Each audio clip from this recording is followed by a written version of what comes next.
I'd like to explore with you a little about our lineage as a denomination. There are some folks right around you who are able to guide us on that path, and they can help you shape your understanding in a deeper way. In your discovery, be real careful about not distilling things too quickly to simple, pet phrases.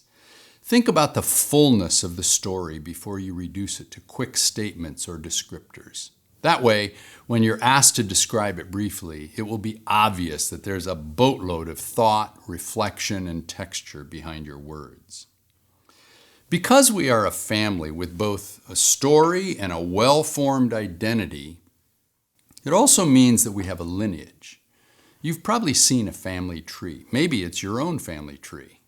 It's very enlightening to look at someone else's family tree and see how it shows up in them. One of the Free Methodist University presidents recently told me after reading a biography about my family and ministry, "Now I understand." What he meant by that was that having discovered features of my lineage, he grew to understand more deeply my personality, my priorities, actions, and even my approach to leadership. That's what a lineage does for you, for your family, and for our denomination. Like any family tree, there's always a root system and a singular trunk from which all of the branches reach out. Some branches go in completely different directions than others, but they're all tied to the same trunk. That's the nature of the church. As a living organism, we grow in many different directions and ways. We'll talk about that in one of the next videos ahead, dealing with the diversity of God's river system. The singular tree from which every denomination ultimately branches is the tree of Calvary. It is Jesus Christ. He is the center. He is the source. He is the beginning. We all know that there are a variety of roots in the Old Testament that lead us to the New Testament, but the central anchoring source of the church is Jesus. From Jesus, the body of Christ extends and reaches into every corner of the world. But just like any tree, it doesn't happen all at once. It grows slowly over time. It responds to the circumstances around it. Branches divide one from another to expand the canopy and reach of the church. And not all of them develop the same way. Each one looks different and is shaped by different forces around it at that particular time. And all of them bring fruit. So if we are exploring the lineage of the Free Methodist Church, we really have to begin with Jesus. Now, for those of you who are good at historical theology, or for those of you who are historians, please forgive me for what I'm about to do. I want to do in a few minutes what should really take many courses to understand, and it has taken millennia to unfold. But in order to give us a little taste of how rich our lineage is, I want to just walk us quickly through the unfolding journey that we have inherited and which we offer to the next generations. After Jesus ascended, we all know about the Council of Jerusalem in 50 AD, where the apostles came together with others to establish some basic guidelines and principles for what being a Christian would really mean, especially related to Jewish community and its practices. Then, for a few hundred years after Jesus, the church expanded, especially as the apostles went in a lot of different directions, taking the gospel with them. We know that Paul went to Rome, and eventually Peter headed there via Asia Minor. Andrew went up to the Black Sea area. James hung around Jerusalem and may actually have gone to the Iberian Peninsula. Matthew headed to Persia and even Ethiopia. Bartholomew and Thomas went to India and took the gospel there. For centuries, the church existed in that expansive mode, for much of it under heavy persecution.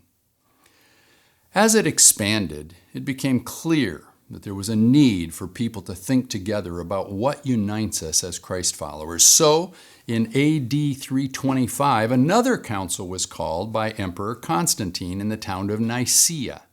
which is right next to the city of Constantinople. That was the city the emperor named after himself, by the way. Today we call it Istanbul.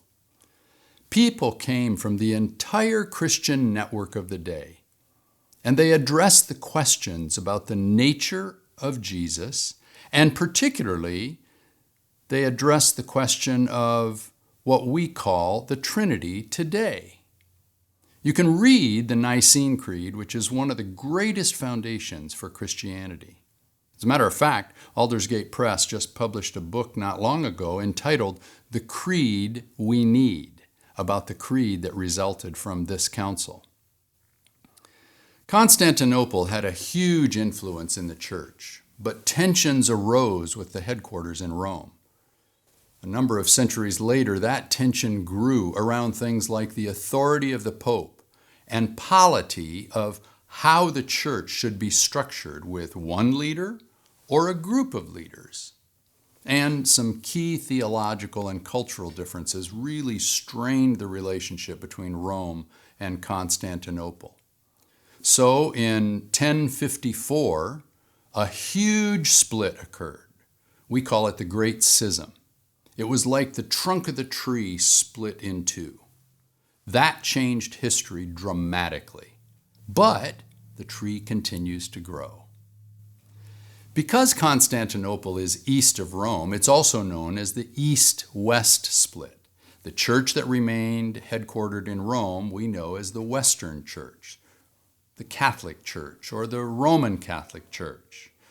The church in Constantinople is called the Eastern Church, also known as the Orthodox Church.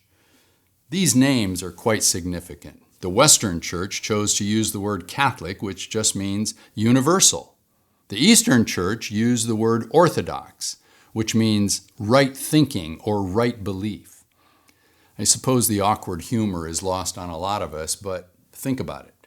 One group is claiming to be the church that has right doctrine, and the other claims to be the church that includes everything.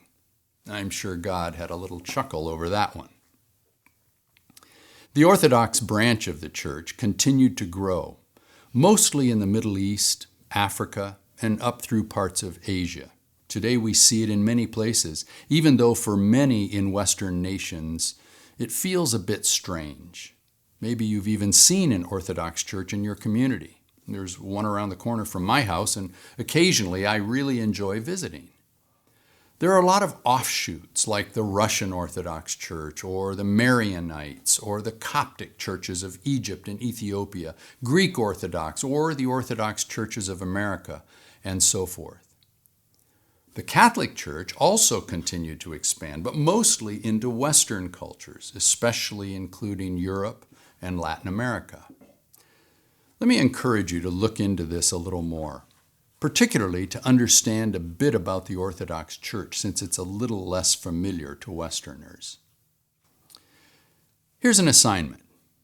Take a look at a map and identify the Orthodox and Catholic churches around you by name. Then look into two questions about those churches. Here's one. Why do Orthodox churches use icons instead of statues? And what is the Orthodox Church's concept of theosis, and how might you resonate with that?